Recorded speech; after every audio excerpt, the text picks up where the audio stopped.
about it. I'll get it posted.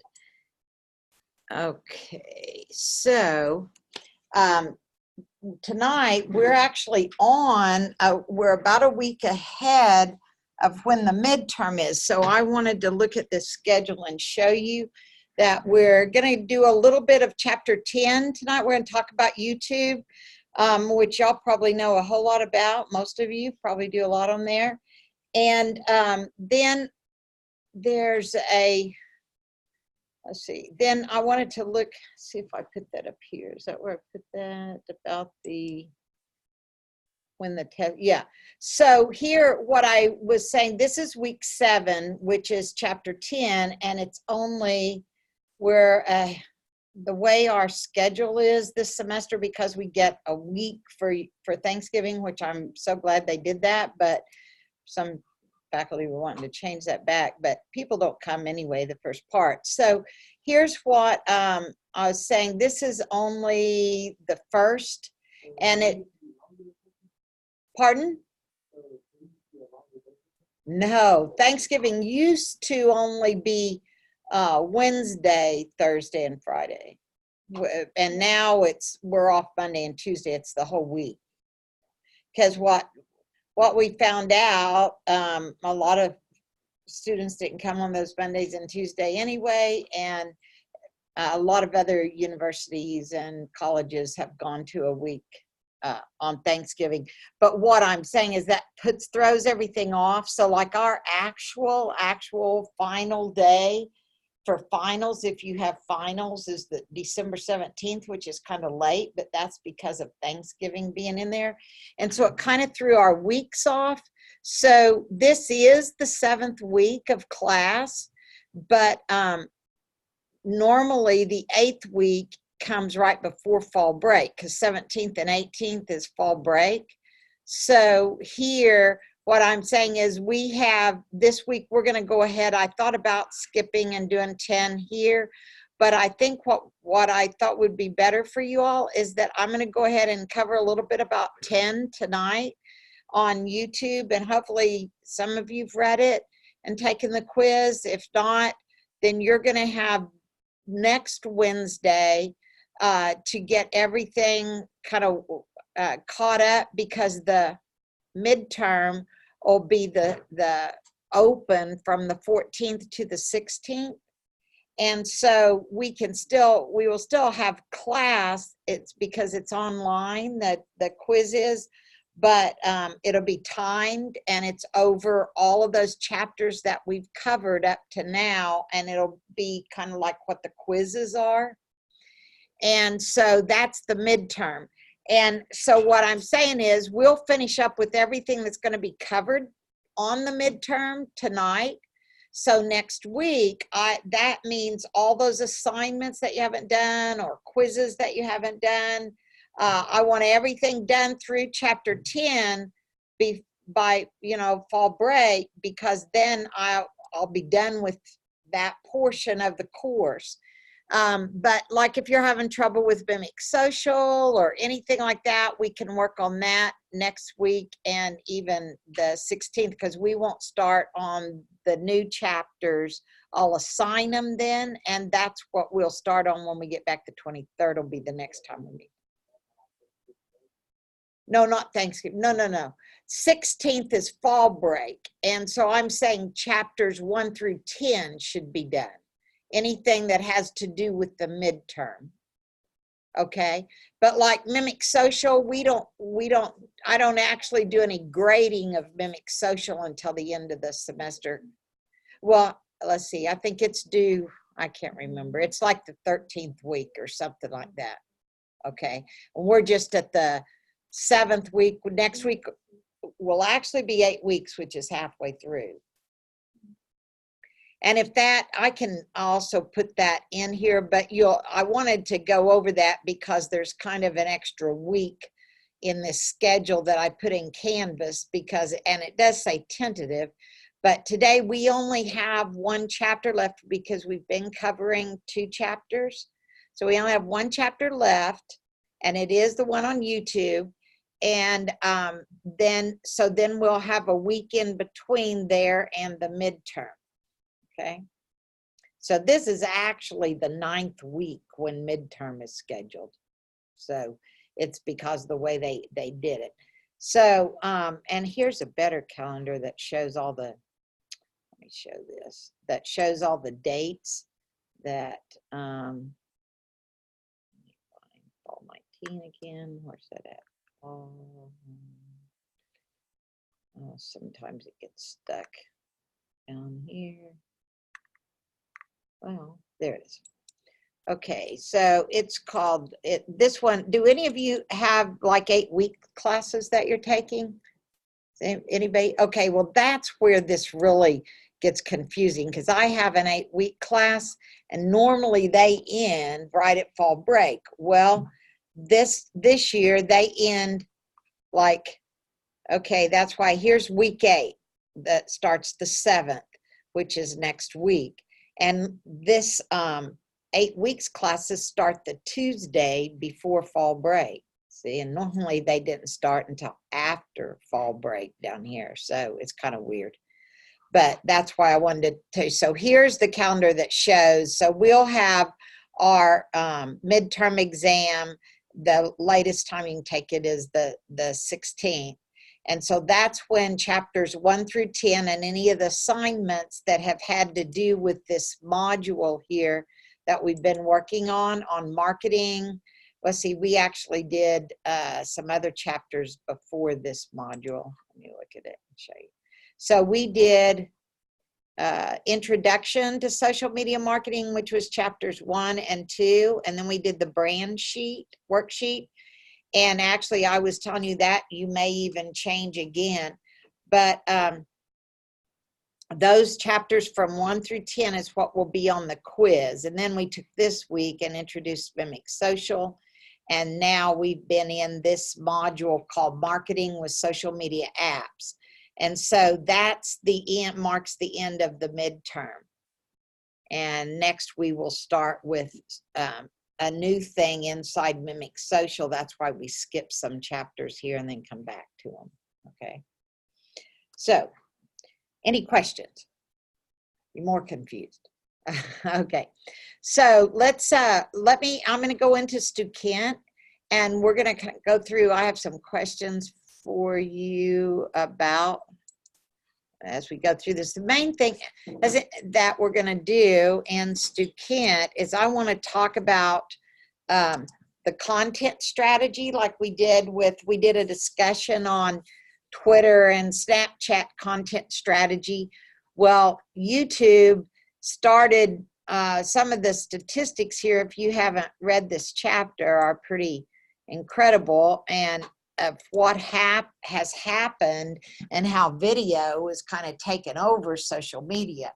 And, you know, that might be really evident with even our mobile devices, how, you know, the iPhone, the only really enhancement they made on the new one was they put 2 more cameras on there. So, you know, cameras and video apps are really a big thing right now in social media and live streaming.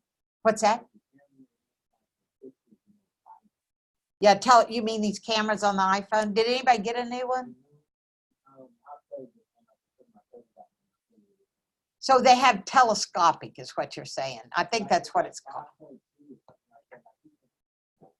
It's not exactly like zooming in, but it's like, it makes it like wider. Wide angle and wide. Where used to you had to do like in digital, I don't know if it's digital photography or advanced Photoshop, you actually do panoramic. You take about 11 photos and splice them together and make a panoramic view.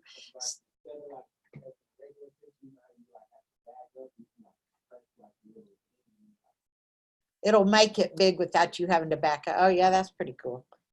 So I don't know if it's worth the extra money, but it's not really.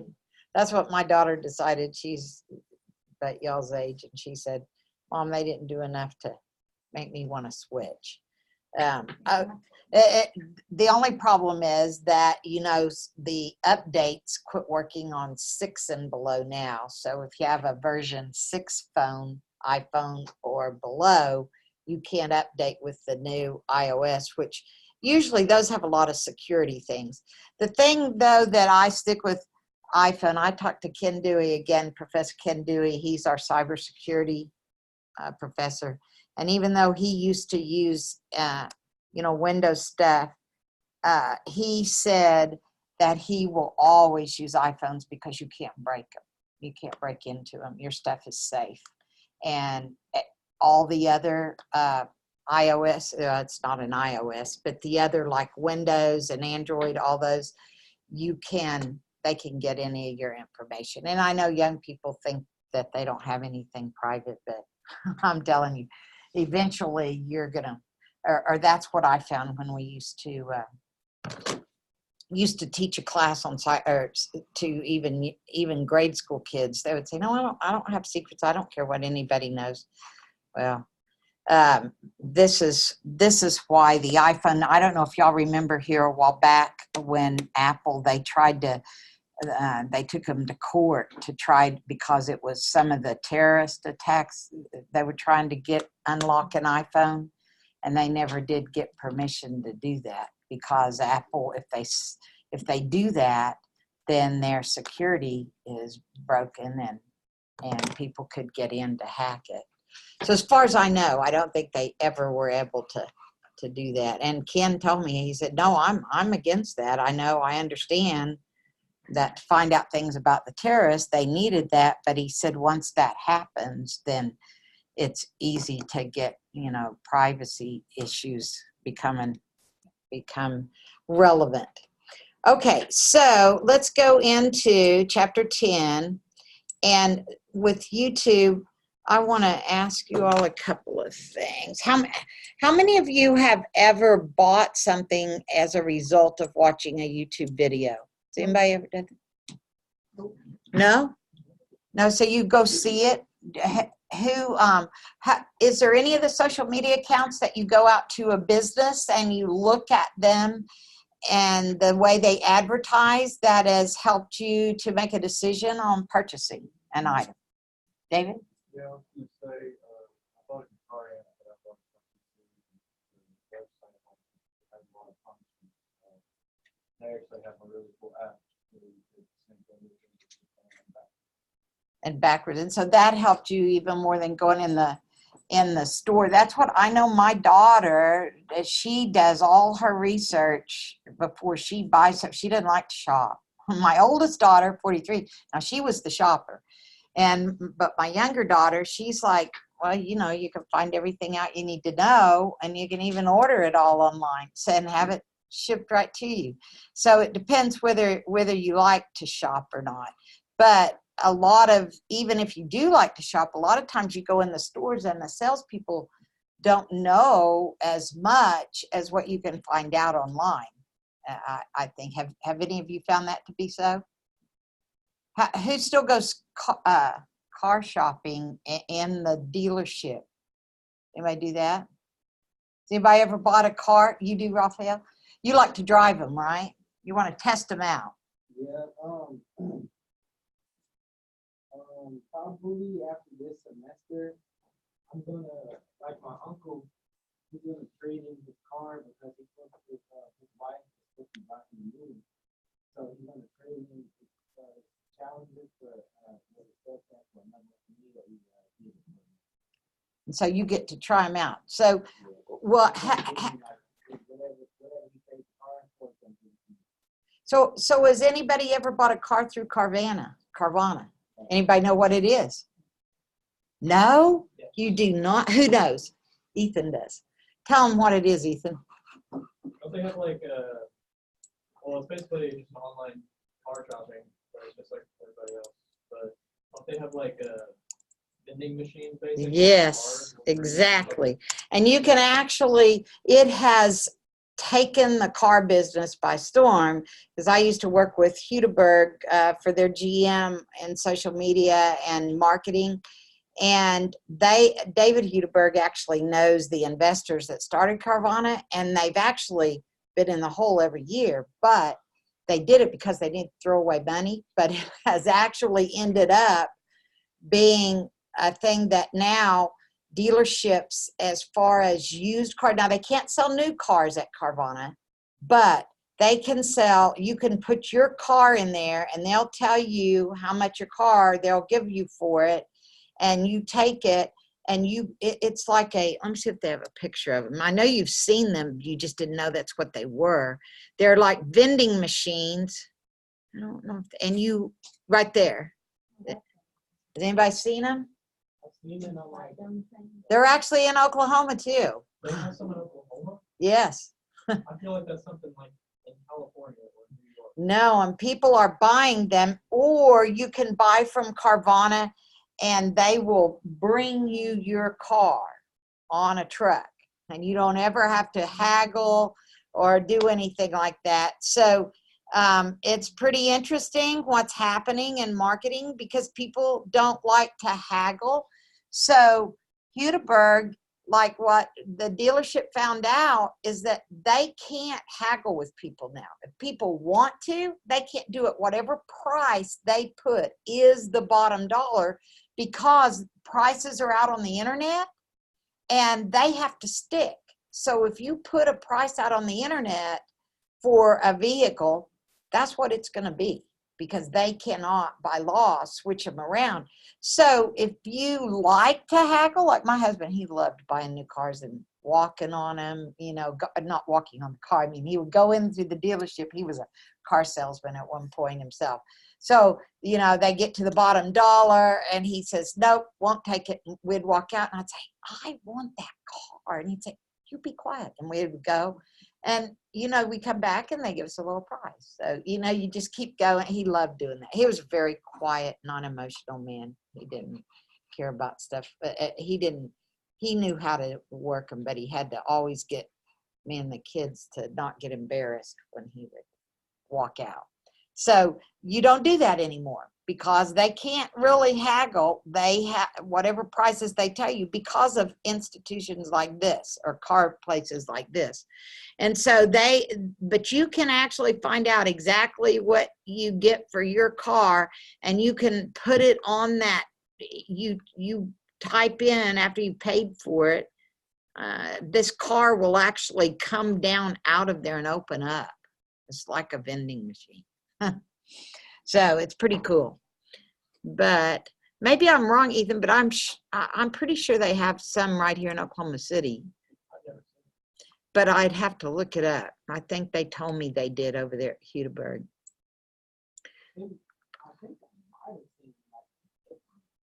Yeah, that sounds about right. Maybe Edmund. Okay, so I want you guys to read all of this chapter on 10, but we're going to talk, we're going to skip forward to the content strategy. And we may have time to do some other, but you remember when we talked about content strategy on all the other social media accounts, and you all did a discussion on which one you thought was, which sites or marketers had good content strategy, and you gave some examples. Well, here we're going to look at some examples throughout the chapter. If I can get to the right place. Social media, where did it go?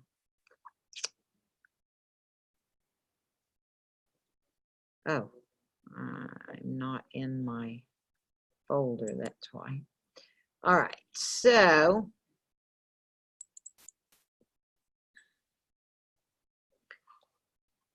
there's also at the very beginning of this, these are some of the things that are pretty amazing. There are 1.9 billion plus monthly active users, almost a third of the entire internet, watching 5 billion videos every day. So how many of you have ever looked up on a YouTube video to learn how to do something? Anybody? Okay. Just yesterday, my car, that is a Ford Edge, and the tailgate won't come up. And it's like, it's stuck. So I went out there, and there's 3 YouTube videos. I tried every one of them. None of it would, so my tailgate's still stuck. So I called the dealership, and they said, have you done this, this, and this? I said, yes, I already looked it up on YouTube. I did all those 3 things. They don't work. Oh, well, then you're going to have to bring it in and leave it for 24 hours.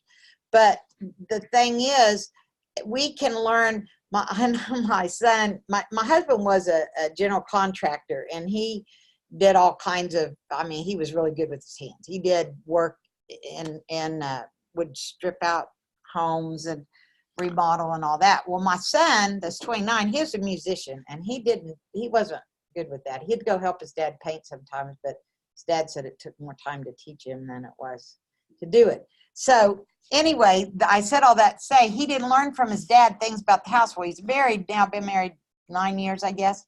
And his wife, she could mount a TV on the wall. She could do all this stuff. And so she was giving him such a hard time. So their toilets needed the insides replaced. So he looked it up on YouTube and he just followed the steps, and he replaced all the insides of toilets. So, you can find out how to do about anything. My grandson, 14, every time I take him anywhere, he's sitting there watching YouTube videos, and it's not animated stuff. It's how to do things. He's learned how to do all kinds of different kinds of video. He showed me some new app that he had downloaded to do video yesterday with, and I said, do you use that? Well, I'm learning. I said, did you get it from a friend? No, I found it out on YouTube and learned how to do it. So it's just amazing what we can learn, out there. So one of the first ones, the very first video on YouTube was published on April 23rd, 2005 by co-founder, I don't know how you say his name, Jod Kareem, entitled Me at the Zoo. And let's see if it's out there. Here it is. Look how bad that quality is. Alright, so here we are on the elephants. Cool thing with these guys is that they have really, really, really long trunks. And that's cool. And that's pretty much all there is to say. That was the very first YouTube video. Did anybody know that? Anybody ever seen that before? Oh, you have, Ashton? You'd seen it before? Anybody else? Oops, let me stop it.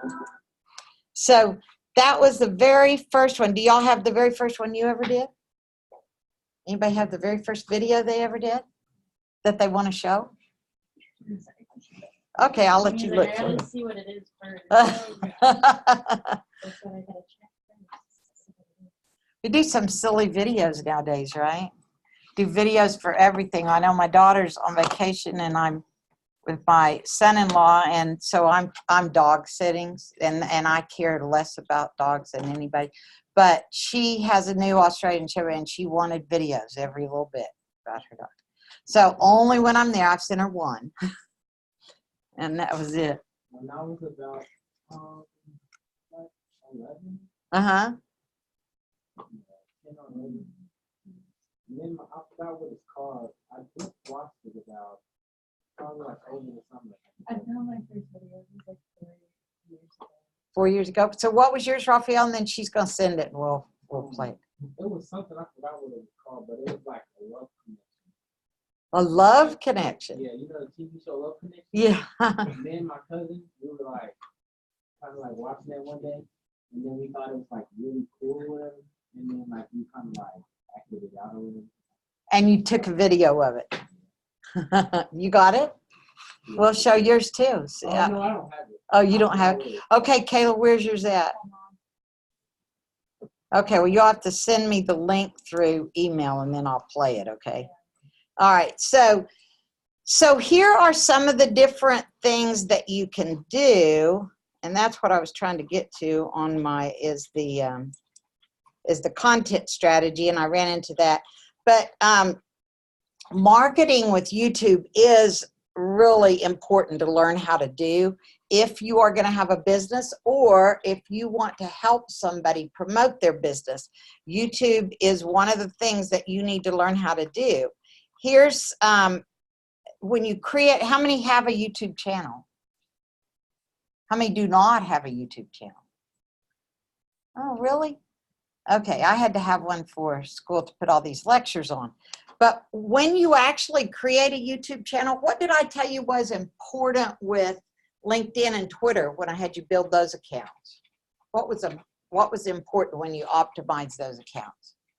Have the same cover photo, same profile picture for each thing, and then have like a good profile picture. A professional, right? Very good. So, so that's what we want to do with our YouTube channel too. If we're trying to promote anything, or if we're trying to sell or market anything, then we want to be sure that our brand is customized on that channel. And so the channel banner, the channel description. So one of the really good examples that they showed in this chapter, and these are the things that you do that you look at whenever you're trying to get yours optimized. You know, remember, every social media account, that's one thing that you want to look at, and that's what I'm going to look at, your Twitter and your LinkedIn at the end of the semester. And you want to go back and see what things in the chapter that it told you are important to do to make sure yours is fully optimized. And optimized means that it's at its optimum level to be a good marketing tool to promote your brand. So here it tells you how important keywords are, so when people do searches, how important the keywords are, the titles, the descriptions. These are things that are very important. So here's one. I'm gonna show this one. I Okay. sent it to you through Canvas. Through Canvas? Okay, let's see. Let's see. It's not long, is it, right? I don't think it's long. I don't remember. It was like I made it 4 But years ago. 4 years ago. Yeah. So And it was your first video? yeah. Really? Okay, let's see here.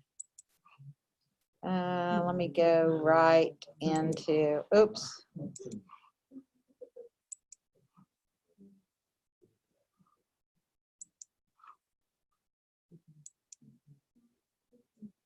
It's a funny video because it's a video of my grandpa. Oh, of your grandpa. And he knew you were videoing, right? Oh yeah, he did. What'd you say? Big on Michael Jackson. Oh, Michael Jackson. You can like skip some of it to where like they'll sing and dance. It's funny.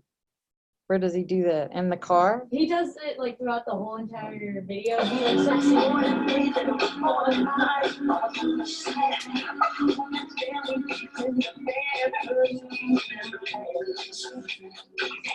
Okay, so does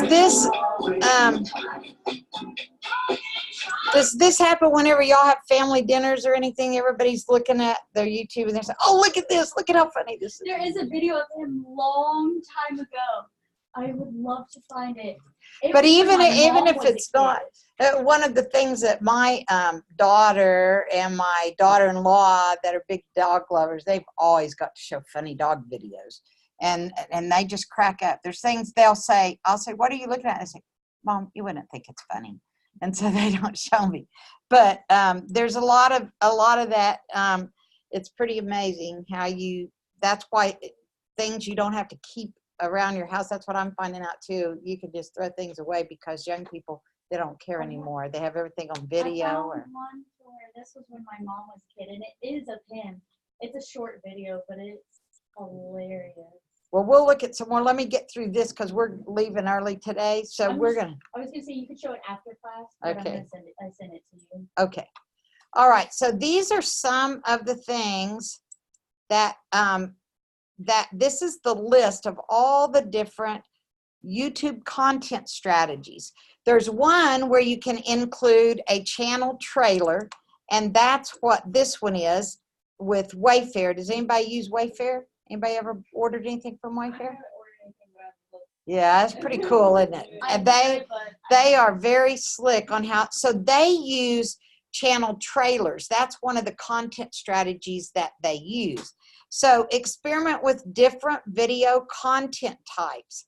Why people watch videos on YouTube. Here's all the different reasons. And this is an infographic, you know. I heard a Wayfair on YouTube. You did? So I that's hear where it you from got the it. freaking TV hearing. Okay, There's how no many, jingle that they sing, yeah, like, they saying do you sing got just what I Oh need. my- That's a lot of the I see it commercials. all the time, and I'm like, I hate this stupid commercial because it plays a lot of the time. The one that I hate so much that's on sports is that one, and it's not a sport video, but it's the one where it's an AT&T bundle one, and he has the couple coming in. They're all excited because it was their Airbnb, and they're the first ones to do the bed and breakfast. Have you seen that? And he comes in, and it's in the kitchen. Gosh, I've seen that thousands of times. They show it over and over, and I think it's so stupid. That's why I hate Stupid. about commercials. Those like you'll like a commercial, and you're like, that's actually really cool, and then they play it over and over. Yeah. Oh. That's how they do. So one question I wanted to ask you all, how many of you all still have cable in your house?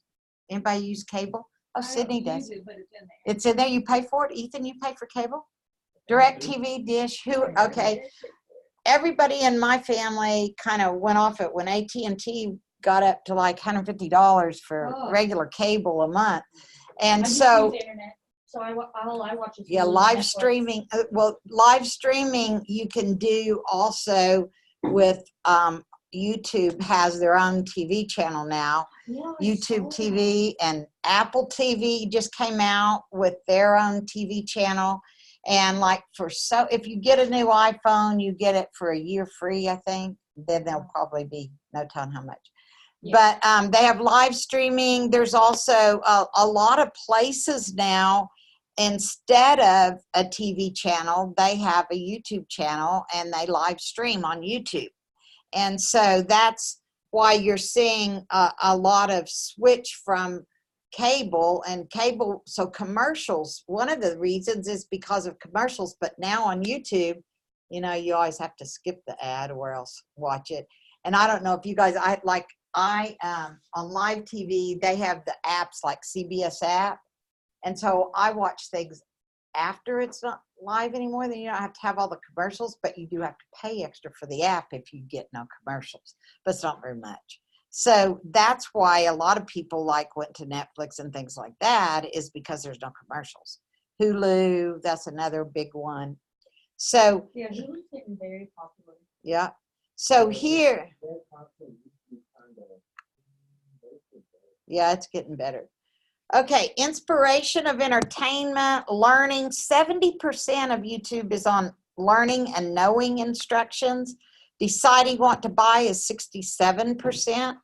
So that's what people go out to YouTube for. So if you're promoting something, this is what I was telling one of my students that's in the capstone now. He's finished all the classes. He was an artist in the 70s. He's in a band too. He's old like me. He says on his video, I'm old as Moses. That's what he says on there. But anyway, I was telling him all the art techniques he has and the different kinds of materials that he uses, he can actually market on YouTube, because he can do little short, quick YouTube clips on how to do certain things, say with Photoshop or with Illustrator, and people look for how-to videos.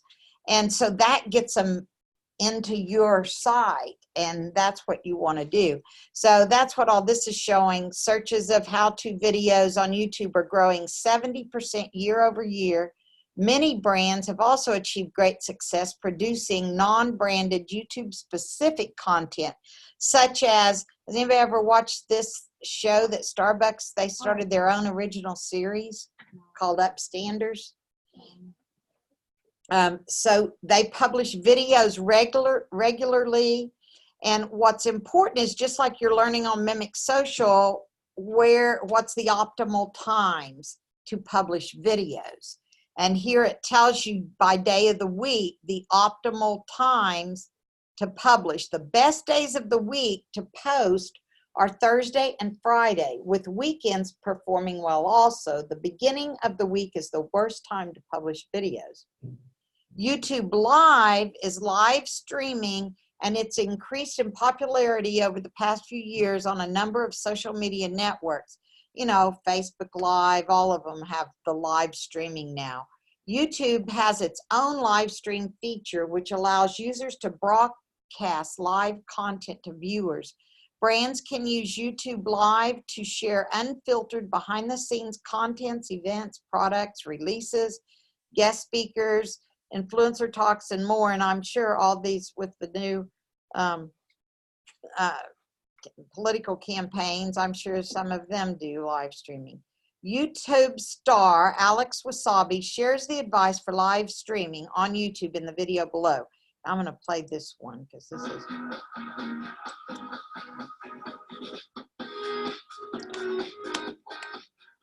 guys? Welcome to Fly's Place. I'm Alex Wasabi, and I am a YouTuber. My thing is like over the top, doing whatever I'm doing times 100. And this is my brother. I do vlogs, I do challenges, and now I do live streams. Live. Hey guys, hi. There's already people here. Live stream. The audience seemed to love it. So I said it every Wasabi Wednesday, I do a live stream, and they all come back. If there's a lot of LOLs, then I'm a funny guy. Oh! And little Chi-Chi, this is my chinchilla. I have 2 channels. My main channel, I usually post 1 time a week, and that's on Wasabi Wednesdays. So that's why I also do live stream on Wednesdays on my vlog channel, because that way I can talk about the main channel, and I always try to have something cool to talk about. You're gonna see how I get this dope picture. My channel has changed after live streaming because I take 1 day off of vlogging, which is Tuesday, because Wednesday I don't have to upload because there's gonna be a live stream. A day off is it's always a good thing. How I decide what goes into the live stream is really just whatever silly idea I want to do. Sometimes I just hang out with them. I'm here doing this while you're sitting in front of your screen, I'm sitting in front of my screen, and we're both just talking. Like, we have a connection. Today, in the live stream, I'm doing 100 layers of chocolate syrup. You'll see what's gonna happen. You have to come back for the live stream. The hardest thing when I was first learning how to live stream was that I've never done it before. Getting used to holding it, getting used to knowing that I'm not going to be able to go back. There's no editing. It's all live. It's happening right there, right then. So you better watch what you say. Oh, comments already coming in. Wait for it. Hey! Tips to keep the audience engaged. Responding to comments. Like, as soon as somebody asks a question, or if they're like, I love you, like, hey, I love you too. And then they'll know that it's to them because they just commented. It's like a special moment for them. So usually there's like maybe 5 or 10 minutes of Q&A while I'm doing whatever ridiculous activity I'm doing. Oh, okay, here we go. It was a good live stream if the audience was very engaged. If the comments are going by so fast that I can only read like 1 out of every 10, then I know it was good. That's how you know. It's the magic. It's the magic. Welcome to another live stream on the vlog channel. Social media platform, they use all of them actually to promote it. So I'm like, hey, I'm going on a live stream in 30 minutes. I try to drive a lot of traffic and try to let everybody know that this live stream is about to go down. If you want me to just go ahead and put the chocolate on me already, hit the like button. Oh, the best thing about live streaming is everything's in the moment. Like, it's all happening. If you're laughing, it's a genuine laugh because you didn't know that was going to happen. You didn't script it, you didn't plan it, it just happened because it's live. Oh, I'm going to put McDonald's on! My inspiration, I just want to make people happy. I want to be a good example to my audience and show them that there's nothing scary about being in front of people and talking to like hundreds of thousands of people at once. I've come a long way, and I know they can too. Oh! My gosh, did I leave this out again? That is so embarrassing. I always do that. Advice I would give on how to build your YouTube channel, especially with live stream, is just consistency. Like, everybody knows consistency, and then I guess quantity. Like, make sure you do often. The only reason I do once a week is because I have vlogs every other day. And then also do something you like doing. If you don't like doing it, it's going to show through the camera. It's a trial and error kind of thing. The first time I live streamed, I walked out of Wi-Fi, and later I found out like 10 minutes of live stream was off. I was like, oh no! So there's gonna be a lot of trial and errors, but if you keep pushing through, you'll become very good at it. I'm not at that stage yet, but I think I'm on the right path. Thanks for coming by. Come back tomorrow.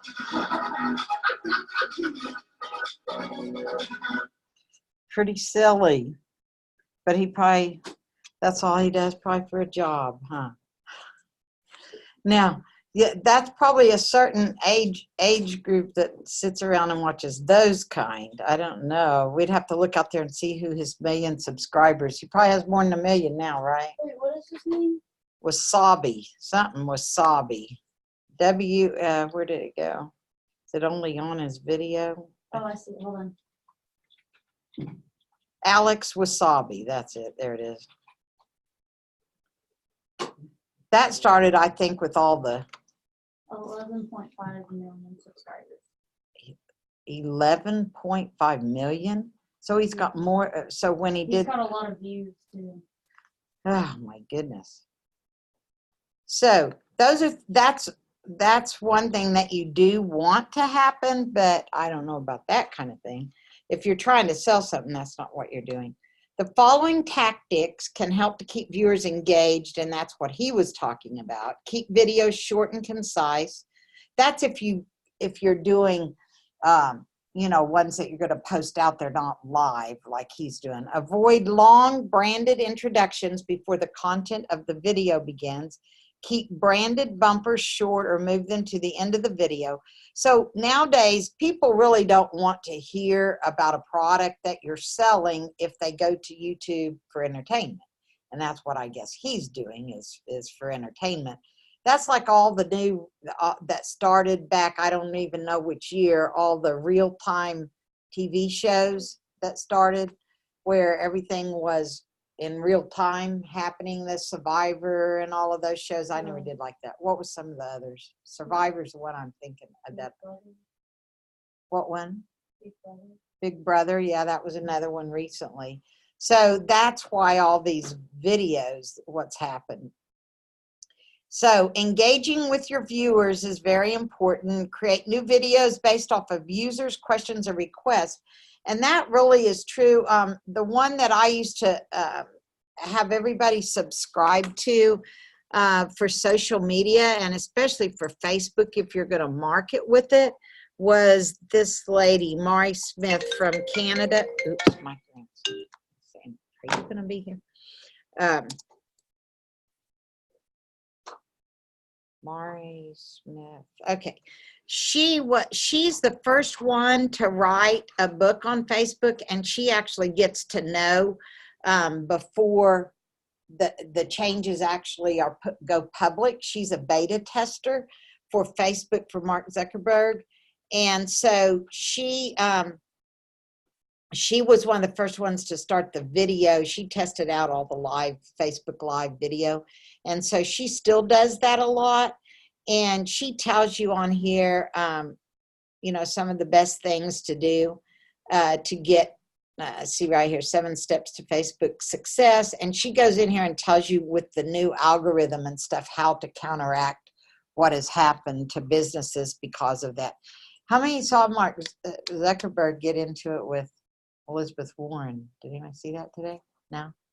Yeah, somehow he was taped saying that if Warren gets in, she was going to do away with Facebook, so he was going to be suing the government because she wants to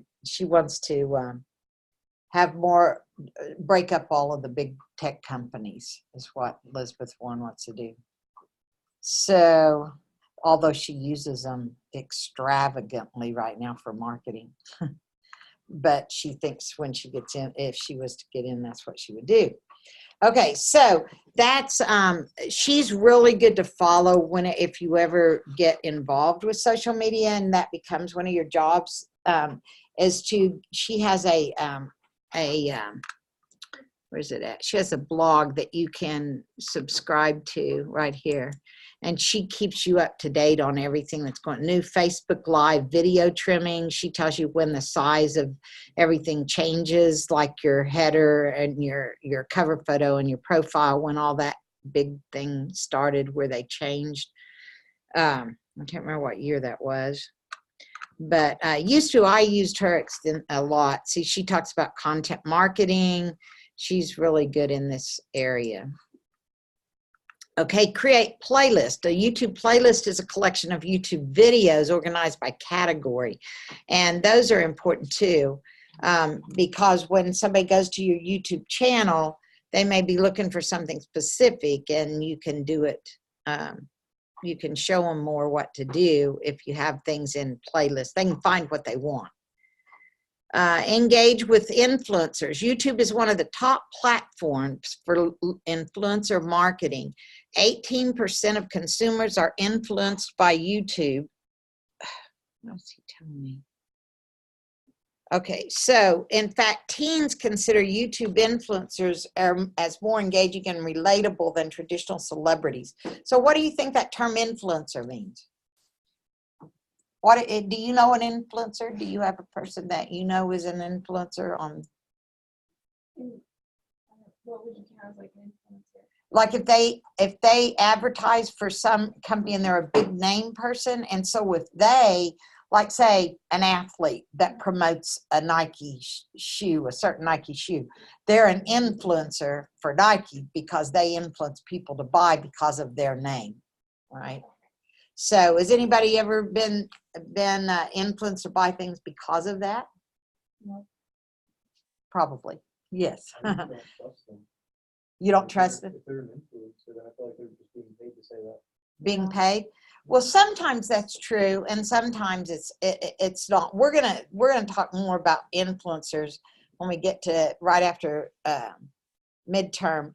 We're gonna study that, and we're gonna use influencer personas. We're gonna create inside Mimic Social, and so you'll get to see how they affect your rank by using certain ones. YouTube star Dude Perfect. Has anybody ever heard of that? What?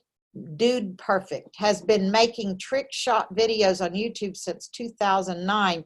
He has over 42 million channel subscribers and had one of the top 10 subscribed channels in 2017. In that year, Oreo partnered with Dude Perfect to create a video featuring ping pong ball trick shots with various branded Oreo items, such as real Oreo cookies. The video, with over 198 million views, was the third most watched video of 2017 and was later used by Oreo for sponsored advertisements. So here is that video. Now, here's the important thing. If you really get started and you want to know which of those things particularly work, that's why in Mimic Social we're learning to use the analytics, because that really tells you what kind of YouTube videos really work and for your product or whatever you're trying to do. The demographics tab will show brands key information such as age group, location, and gender that can be used to tailor future videos. So that the analytics to YouTube, if you leverage that properly, then that can help you in marketing. And whereas the analytics are going to be totally different, and the times were different than what it was like, say, for a Facebook to post. So advertising, YouTube ads can help marketers reach potential customers who search for and watch videos on YouTube. YouTube offers a variety of ad types, such as display ads, overlay ads, skippable and non-skippable video ads, bumper ads, and sponsored cards. We will cover advertising with YouTube in more detail later in this textbook.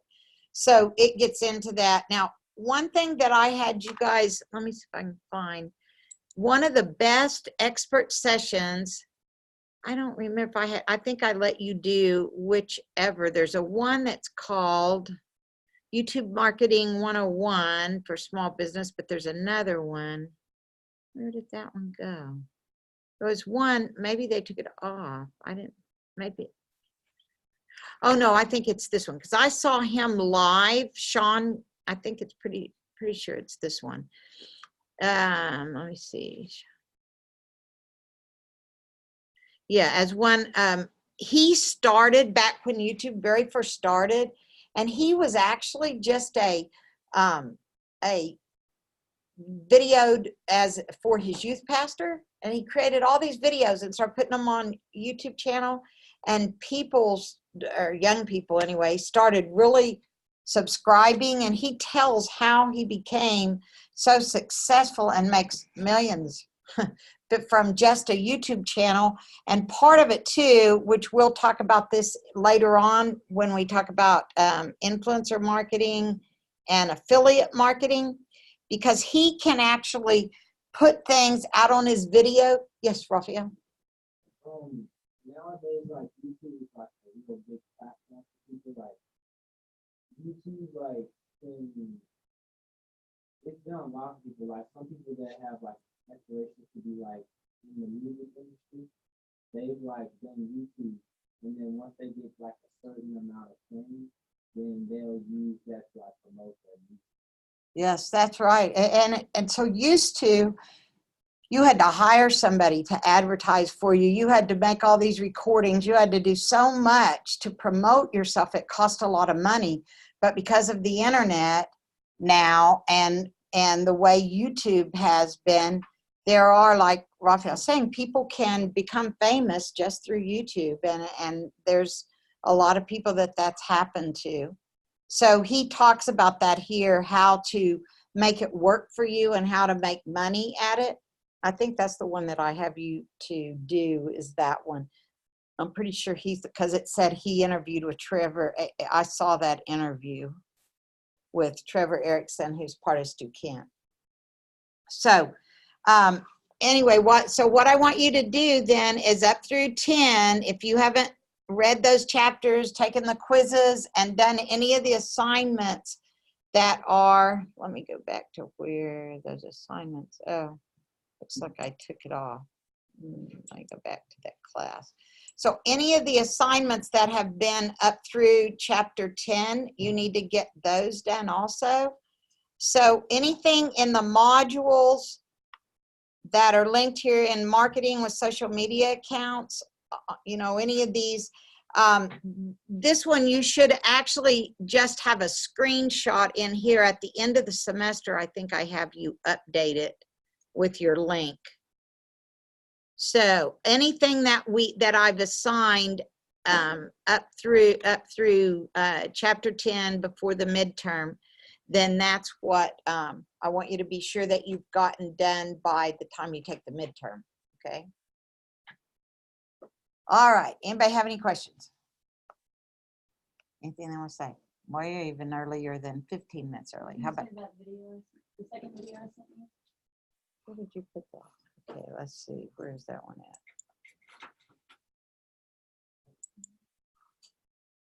This one makes me laugh. This one I watch it. Oh, good.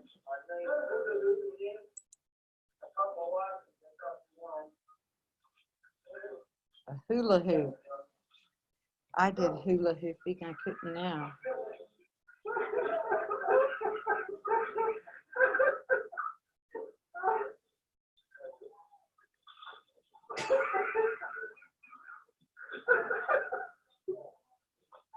That was when my mom was a kid. Yeah, that was probably when I did hula hooping too. But hula hoops came back in, because I know my daughter that's 21, she wanted a hula hoop probably 3 years ago, something like that. Her and a friend. Okay, I so can hula hoop for a long time. you did? I can. You can? Yeah. I've done it before. Okay, anybody have any questions? All right, you guys have a great rest of the week and weekend, and I will see you next week.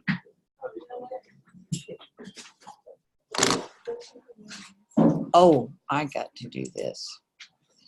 Here, more. Oops.